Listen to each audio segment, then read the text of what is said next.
Bismillahirrahmanirrahim. Assalamualaikum warahmatullahi wabarakatuh. Nama saya Muhammad Faris, NIM 1904196.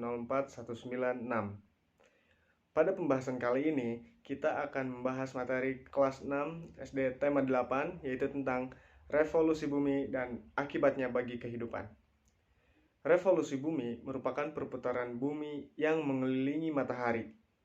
Dan satu putarannya itu bisa memakan waktu sekitar 365,9 menit 10 detik.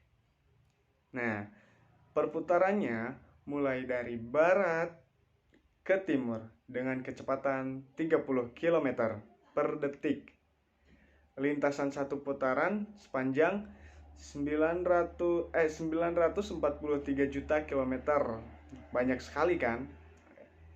Lalu, saat bumi berevolusi, sumbu bumi miring sampai 23,5 derajat terhadap garis tegak lurus pada ekliptika. Nah, ada beberapa dampaknya bagi kehidupan. Apa saja? Kita lihat selengkapnya. Oke, selanjutnya revolusi bumi dan akibatnya bagi kehidupan manusia itu memberikan dampak yang sangat penting. Revolusi bumi terhadap matahari mengakibatkan terjadinya siang dan malam hari. Nah, pasti bertanya-tanya nih, kenapa kok bisa terjadi proses siang dan malam? Nah, itu terjadi karena revolusi bumi terhadap matahari. Nah, gerak semu tahunan matahari, perubahan musim, penampakan rasi bintang, dan gerhana. Seperti itu, teman-teman. Oke, kita bahas yang pertama ya, yaitu adanya siang dan malam. Bumi di bagian belahan utara dan selatan memiliki waktu siang dan malam yang berbeda. Karena apa? Karena kemiringan sumbu pada bumi dan revolusi. Nah, bumi terletak di apoterma dan atau hipotema.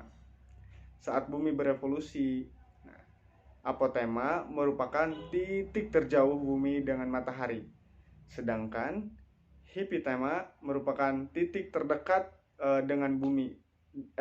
Maksudnya titik terdekat bumi dengan matahari. Oke. Dengan adanya pergeseran antara garis adar matahari akan menyebabkan adanya perubahan waktu siang dan malam. Nah, jadi itu teman-teman, kenapa bisa terjadinya siang dan malam? Karena bumi terletak di apotema atau hipotema. Sekali lagi, apotema merupakan titik terjauh bumi dengan matahari, sedangkan hipotema yaitu titik terdekat bumi dengan matahari. Selanjutnya yaitu pergantian musim. Nah, revolusi bumi akan menyebabkan pergantian musim.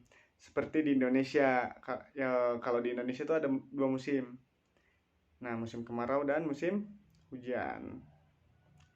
Negara Indonesia itu dikenal sebagai negara tropis.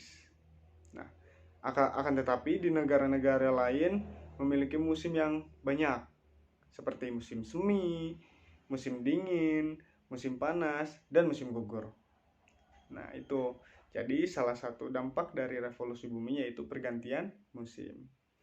Oke, yang ketiga yaitu terjadinya gerak semu tahunan matahari. Revolusi bumi mengelilingi matahari akan menyebabkan gerak semu tahunan matahari yang biasa dikenal sebagai posisi matahari yang berubah di tempat yang sama bila diamati dengan berkala. Nah, gerak semu juga merupakan perharakan matahari ke bagian bumi utara dan akan terjadi pada tanggal 22 Desember sampai 21 Juni. Nah, sedangkan dari utara ke selatan pada tanggal 21 Juni sampai bulan Desember. Yang selanjutnya yaitu yang keempat itu dampak dari revolusi bumi, perubahan letak rasi bintang. Perubahan ini disebabkan oleh revolusi bumi yang mana dikenal juga sebagai zodiak. Nah, ada yang percaya zodiak, ada yang percaya enggak ya. Kita saling menghargai perbedaan pendapat ini. Nah, perbedaan rasi bintang terjadi biasanya terlihat saat posisi kita mengamatinya. Saat bumi bergerak mengelilingi matahari, maka posisi rasi bintang juga seolah-olah akan berubah posisi.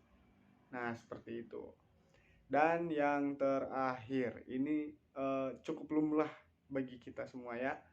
Jadi dampak dari eh, revolusi bumi itu yang terakhir, kalender Masehi. Nah, revolusi bumi mengakibatkan adanya kalender Masehi yang kita gunakan, perhitungan kalendernya dilakukan untuk menghitung satu kali kala revolusi bumi, yaitu selama 365,25 hari. Nah, jadi pergantian tahun, efek dari revolusi bumi yaitu pergantian tahun. Nah, pembagian bujur barat dan bujur timur ditetapkan sebagai batas penanggalan internasional, yaitu bujur 189 derajat, yang mana hal ini akan berakibat jika bagian timur 180 derajat dan tanggal 15, maka di bagian barat bujur 189 derajat masih di tanggal 14. Nah, itu teman-teman penjelasan dan pembahasan tentang revolusi bumi dan akibatnya bagi kehidupan. Semoga apa yang saya sampaikan bisa dipahami dan bisa menjadi wawasan baru untuk kita semua. Saya Muhammad Faris, pamit undur diri. Wassalamualaikum warahmatullahi wabarakatuh.